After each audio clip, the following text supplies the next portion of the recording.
ಸಂಗೀತ ಅವ್ರ ಮೇಲೆ ಅಷ್ಟೊಂದು ದ್ವೇಷ ಯಾಕಿದೆ ತುಕಾಲಿ ಅವ್ರಿಗಂತಾನೆ ಗೊತ್ತಾಗ್ತಿಲ್ಲ. ಪಾಪ ಆಡಿದ ಮಾತೆ ಆಡೋದು, ಅಳಿಸೋದು, ಈ ಥರ ಎಲ್ಲ ಮಾಡಕತ್ಬಿಟ್ಟಿದಾರ. ಮತ್ತೆ ನಾನು ನಿನ್ನ ಟೀಮಲ್ಲಿ ಆಡಂಗಿಲ್ಲ ಅಂತ ಕೂಡ ಹೇಳಕತ್ತಾರ. ಈಗ ಟೀಮ್ ಅಂತ ಹೇಳಿ ತೊಗೊಂಡ್ಮೇಲೆ ಆಯ್ತು ಅವ್ರು ಆಡಲೇಬೇಕು. ಎಷ್ಟೊತ್ತಿದ್ರು ಕೂಡ ಆ ಟೀಮ್ಗೋಸ್ಕರ ಆದರೂ ಆಡಲೇಬೇಕು ಅವ್ರು. ಇಲ್ಲಾಂತಂದರೆ ಆ ಟೀಮಲ್ಲೇ ಇದೆ, ಇಂಡಿವಿಜುವಲ್ ಆಗಿ ಆಡಬೇಕು. ಆದರೆ ನಾನು ಆಡಂಗೆ ಇಲ್ಲ, ಆಟನೇ ಆಡಂಗಿಲ್ಲ ಅಂತ ಹೇಳಿ ಈ ಥರ ಎಲ್ಲ ಅಳಿಸೋದು ಅಷ್ಟು ಸರಿ ಕಾಣಿಸ್ತಿಲ್ಲ. ನಿನ್ನೆ ಒಂದು ಟೀಮ್, ನಿನ್ನೆ ನೀವೇ ನೋಡಿದ್ರಲ್ವಾ ಚಿತ್ರ ಬಿಡಿಸೋದು, ಅದರಲ್ಲಿ ಸೋತಾಗ ಯಾರು ತಾನೇ ಶೇಕ್ ಹ್ಯಾಂಡ್ ಕೊಡ್ತಾರ್ರಿ ಹೋಗ್ಬಿಟ್ಟು? ಇಲ್ಲ ತಾನೆ. ಅದಕ್ಕೆ ಸಂಗೀತ ಅವರು ಆ ಒಂದು ಫುಲ್ಲು ಬೇಜಾರಾಗಿರೋ ಮೂಡಲ್ಲಿ ಇದ್ರು ಅವರು. ಅವಾಗ ಹೋಗ್ಬಿಟ್ಟು ಶೇಕ್ ಹ್ಯಾಂಡ್ ಕೊಟ್ಟಿದ್ದಾರಲ್ವ, ಅದಕ್ಕೆ ಯಾವ ಖುಷಿಗೆ ನಾನು ಶೇಕ್ ಹ್ಯಾಂಡ್ ಕೊಡಲಿ ಅಂತ ಹೇಳಿ ಅವರು ಕೊಟ್ಟಿರಲಿಲ್ಲ. ಆದರೆ ನಾನು ಅವಾಗ ಶೇಕ್ ಹ್ಯಾಂಡ್ ಕೊಡೋಕೆ ಬಂದಾಗ ತೊಗೊಲಿಲ್ಲ ಹಂಗಿಂಗೆ ಅಂತ ಹೇಳಿ ತುಕಾಲಿ ಸಂತೋಷ್ ಅವರು ಮಾತಾಡಕತ್ತಿದ್ರು. ಇಲ್ಲ ನಾನು ಆ ಥರ ನಮ್ಮ ಟೀಮ್ ಸೋತಿತ್ತಲ್ಲ, ಅದಕ್ಕೆ ನಾನು ಆ ಒಂದು ಇದ್ರಾಗಿದ್ದೆ, ನನಗೆ ಗೊತ್ತಾಗಲಿಲ್ಲ, ಸಾರಿ ಅಂತ ಹೇಳಿ ಎಲ್ಲ ಶೇಕ್ ಹ್ಯಾಂಡ್ ಮಾಡೋಕ್ಕೆ ಹೋದರು. ಬಟ್ ಇವಾಗ ಯಾರಿಗೆ ಬೇಕಾಗ ಶೇಕ್ ಹ್ಯಾಂಡ್? ನಾನು ಕೊಡಂಗಿಲ್ಲ ಅಂತ ಹೇಳಿ ತುಕಾಲಿ ಅವರು ಖಡಾಖಂಡಿತವಾಗಿ ಹೇಳಿದ್ರಂತ ಹೇಳ್ಬೋದು. ಆಮೇಲೆ ಈ ಒಂದು ಇದರಿಂದ ಎಲ್ಲರೂ ಕುಂತಿದ್ರಲ್ಲಿ ಒಬ್ರು ಕೂಡ ಒಂದು ಮಾತಾಡಲಿಲ್ಲ ಅಂತಾನೆ ಹೇಳ್ಬೋದು.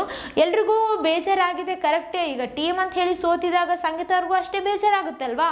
ಯಾಕಂತಂದ್ರೆ ಮಾಲೀಕರಿಗೆ ಈಗ ಎಲ್ಲರೂ ಗೆದ್ರೆ ಇವ್ರಿಗೂ ತುಂಬಾ ಖುಷಿ ಆಗುತ್ತೆ. ಯಾಕಂತಂದ್ರೆ ಪಾಯಿಂಟ್ಸ್ ಬರ್ತದ, ಆ ಒಂದು ಪಾಯಿಂಟ್ಸ್ನಾಗ ಅವರು ಉಳಿಸ್ಕೋಬಹುದು, ಟೀಮ್ಗೂ ಕೊಡ್ಬೋದು.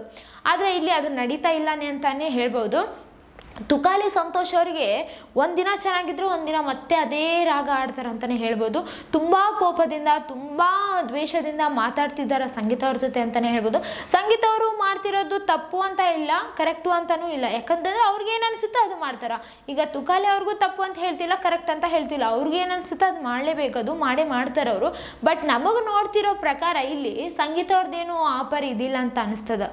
ಆ ಒಂದು ಬಿಗ್ ಬಾಸ್ ಮನೆ ಎಷ್ಟು ದೊಡ್ಡದಾದ, ಅಲ್ಲಿ ಅಷ್ಟು ಜನ ಇದ್ರು ಕೂಡ ಕಮ್ಮಿನೇ ಅನಿಸ್ತದೆ. ಯಾಕಂದ್ರೆ ಅಷ್ಟೊಂದು ದೊಡ್ಡ ಮನೆಗ ಇಷ್ಟೇ ಜನ ಇದ್ರು ಕೂಡ ಮನೆ ದೊಡ್ಡದೇ ಕಾಣಿಸ್ತದ. ಇಲ್ಲಿ ಈಗ ಅಷ್ಟು ಜನ ಇದ್ರು ಕೂಡ ಒಬ್ಬೊಂಟಿ ಆಗಿರುವಂತಹ ಸಂಗೀತ ಅವ್ರಿಗೆ ಇಷ್ಟು ದೊಡ್ಡ ಮನೆ ಇದ್ರು ಕೂಡ ನನ್ನ ಜೊತೆ ಯಾರೂ ಇಲ್ಲಲ್ಲಪ್ಪ ಅನ್ನೋ ಒಂದು ಫೀಲಿಂಗ್ ಅಂತೂ ಪಕ್ಕ ಐತೆ ಅಂತಲೇ ಹೇಳ್ಬೋದು. ಅವರಷ್ಟೇ ಬೇಜಾರಾಗಿದ್ದಾರೆ. ಸಂಗೀತ ಅವ್ರಿಗೆ ತುಂಬ ಬೇಜಾರಾಗಿದೆ. ಹೋಗ್ಬಿಟ್ಟು ಬಾತ್ರೂಮಲ್ಲಿ ಅಳಕತ್ತಿದ್ರಲ್ವ, ಅವಾಗ ಪ್ರತಾಪ್ ಅವ್ರು ಬಂದರು, ಯಾಕೆ ಏನಾಯಿತು ಬರ್ರಿ ಅಂತ ಹೇಳಿ. ಬಟ್ ಇಲ್ಲ, ನಾನು ಒಬ್ಬರು ಕೂಡ ಅರ್ಥ ಮಾಡ್ಕೊಳ್ತಿಲ್ಲ, ನಾನು ಏನು ಮಾಡಿದ್ದೀನಿ ಇವ್ರಿಗೆ ಅಂಥೇಳಿ ಆ ಪರಿ ಅಳಕತ್ತಿದ್ರು. ನಮ್ಗೆ ನೋಡ್ತಾ ನನಗೆ ಕಣ್ಣಾಗ ನೀರು ಬಂತಪ್ಪ. ಆ ಪರಿ ಫೀಲಿಂಗ್ ಇತ್ತು ನಿನ್ನೆ ಅಂತರೂ. ಮತ್ತು ನಿಮ್ಗೇನು ಅನ್ಸಿತ್ತು? ಈಗ ಅಷ್ಟೊಂದು ದೊಡ್ಡ ಮನ್ಯಾಗ ಒಬ್ಬರು ಕೂಡ ನಮ್ಮ ಸಪೋರ್ಟ್ ಆಗಿಲ್ಲಪ್ಪ, ಎಲ್ಲರೂ ಜನ ಒಂದು ಕಡೆ, ಸಂಗೀತ ಅವರೇ ಒಂದು ಕಡೆ ಅಂತ ಅಂದಾಗ ಹೆಂಗಾಗಲ್ಲ ರೀ ನೋಡೋದಕ್ಕೆ. ಅಲ್ಲಿ ಇರೋಕ್ಕೆ ಆಗಂಗಿಲ್ಲ ಅಂತಲೇ ಹೇಳ್ಬೋದು. ಯಾವಾಗನೇ ಹೊರಗೆ ಬರ್ತೀವಿ ಅಂತ ಅನಿಸುತ್ತೆ, ಹೌದಲ್ಲ? ಅವ್ರು ಅಂದರೂ ಕೂಡ ಮೆಂಟಲಿ ಟಾರ್ಚರ್ ಆಗ್ತಿದೆ ನನಗೆ, ಎಲ್ಲರೂ ಹೆಂಗೋ ಗುರಾಯಿಸಕತ್ತಿದ್ರು ನನ್ನ, ಅದೆಲ್ಲವನ್ನು ಸಹಿಸ್ಕೊಳಕ್ಕೆ ಆಗಂಗಿಲ್ಲ, ತುಂಬ ಮೆಂಟಲಿ ಟಾರ್ಚರ್ ಕೊಡಕತ್ತಾರ, ಮೆಂಟಲಿ ಟಾರ್ಚರೇ ಅನ್ನಿಸ್ತದೆ ನನಗೆ ಅಂತೆಲ್ಲ ಸಂಗೀತ ಅವ್ರು ಹೇಳಿದರು.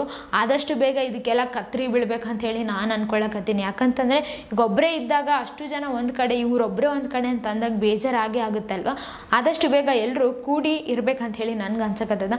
ಬಟ್ ಬಿಗ್ ಬಾಸ್ ಮನ್ಯಾಗ ಕೂಡಿ ಇರೋಕೆ ಆಗಂಗಿಲ್ಲ ಅಂತಲೇ ಹೇಳ್ಬೋದು. ಯಾಕಂತಂದರೆ ಸಂಗೀತ ಅವ್ರ ಬಿಹೇವಿಯರ್ ಯಾರಿಗೂ ಇಷ್ಟ ಆಗ್ತಿಲ್ಲ. ಬಟ್ ಸಂಗೀತ ಅವ್ರು ಕರೆಕ್ಟ್ ಇದ್ದಾರೆ ಅಂತಲೇ ಹೇಳ್ಬೋದು. ಯಾಕಂತಂದರೆ ಅವರು ತುಂಬ ಸ್ಟ್ರೇಟ್ ಫಾರ್ವರ್ಡ್ ಇದ್ದಾರೆ. ಏನೇ ಇದ್ರೂ ಕೂಡ ನೇರವಾಗಿ ಮಾತಾಡ್ತಾರೆ. ಈ ಮೂಗಿನ ತುದಿಲಿ ಏನು ಬರುತ್ತೋ ಅಷ್ಟೇ ಕೋಪ ತೋರಿಸ್ತಾರೆ, ಅಷ್ಟೇ ಹೊರತಾಗಿ ಅದನ್ನ ಹಂಗೆ ಕಂಟಿನ್ಯೂ ಮಾಡ್ಕೊತ ಹೋಗಂಗಿಲ್ಲ ಅಂತಲೇ ಹೇಳ್ಬೋದು.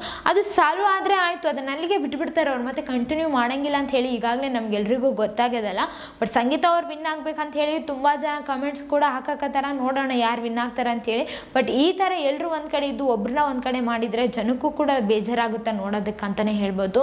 ಯಾಕಂತಂದರೆ ಈಗ ಬಿಗ್ ಬಾಸ್ ಮನ್ಯಾಗ ಇಷ್ಟೂ ದಿನ ಸಂಗೀತ ಅವ್ರಿಗೆ ಸ್ವಲ್ಪ ಸಪೋರ್ಟ್ ಆಗಿ ಮಾತಾಡ್ಸೋದಾಗಲಿ, ಅತ್ತಾಗ ಬಂದು ಕಣ್ಣೀರು ಒರೆಸೋದಾಗಲಿ ಕಾರ್ತಿಕ್ ಅವರು ತನಿಷ್ ಅವರು ಮಾಡ್ತಿದ್ರು. ಆದರೆ ಈಗ ತನಿಷ್ ಅವರು ಕಾರ್ತಿಕ್ ಅವರು ಕೂಡ ಇಷ್ಟೊಂದು ವಿರೋಧ ಆಗಿದ್ದಾರಲ್ವ, ಈ ಮನೆಗೆ ಇದ್ದು ವೇಸ್ಟ್ ಅಲ್ಲಪ್ಪ ಅಂತ ಅನ್ಸುತ್ತಲ್ವ.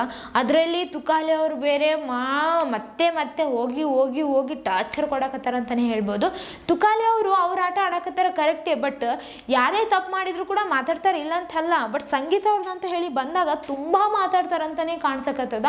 ಅಷ್ಟೊಂದು ಒಬ್ರನ್ನ ಟಾರ್ಚರ್ ಕೊಡಬಾರ್ದು ಅಂತ ಹೇಳಿ ಮೆಂಟಲಿ ಟಾರ್ಚರ್ ಕೊಡಕತ್ತಾರೆ ಇಲ್ಲಿ ತುಕಾಲಿ ಸಂತೋಷ್ ಅವ್ರು ಅಂತ ಹೇಳಿ ಕಾಣಕತ್ತದ. ಇನ್ನು ಈ ವಿಡಿಯೋ ಬಗ್ಗೆ ನಿಮ್ಗೆ ಏನು ಅನಿಸಿತು ಅಂತ ಹೇಳಿ ಕಮೆಂಟ್ನಾಗ ತಿಳಿಸ್ರಿ. ಇದೇ ಥರ ಮತ್ತಷ್ಟು ವಿಡಿಯೋಸ್ಗಾಗಿ ನಮ್ಮ ಚಾನಲನ್ನು ಸಬ್ಸ್ಕ್ರೈಬ್ ಆಗಿ. Thank you.